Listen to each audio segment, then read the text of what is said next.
ناظرین، آپ دیکھ رہے ہیں ہمارا چینل علم کی بہار اور میں ہوں آپ کا ہوسٹ علی۔ ناظرین، روایات میں ملتا ہے کہ جب حبش کا بادشاہ کعبے کو گرانے کے لیے اپنے ہاتھی لے کر آیا تو حضرت عبد المطلب کے اونٹوں کے پاس سے گزرا، تب اس کے سپاہی ان اونٹوں کو ہکا کر لے گئے۔ حضرت عبد المطلب بادشاہ کے پاس گئے تاکہ اونٹوں کی واپسی کا مطالبہ کریں۔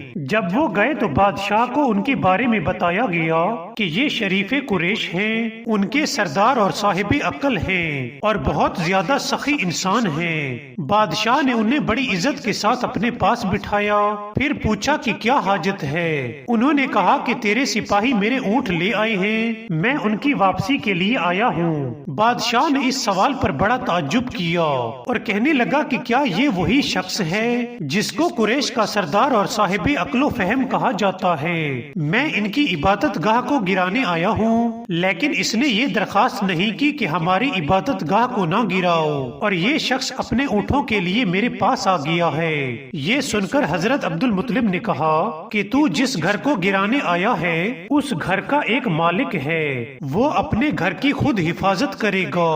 میں اونٹوں کا مالک ہوں، لہٰذا میں اپنے اونٹ واپس لینے آیا ہوں۔ تب اس بادشاہ نے حضرت عبد المطلب کو ان کے اونٹ واپس کر دیے اور اپنے اونٹوں کو لے کر خانہ کعبہ کو چاروں طرف سے گھیر لیا۔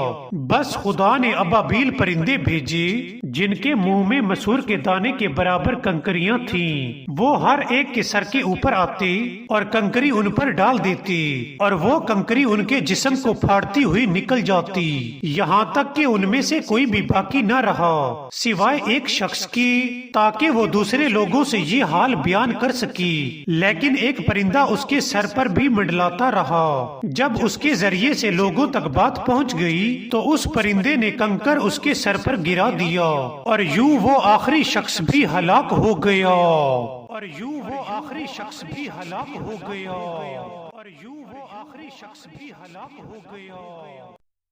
ناظرین، اگر آپ کو ہماری ویڈیو پسند آئی ہو تو سبسکرائب کرنا مت بھولیے گا۔ Thank you.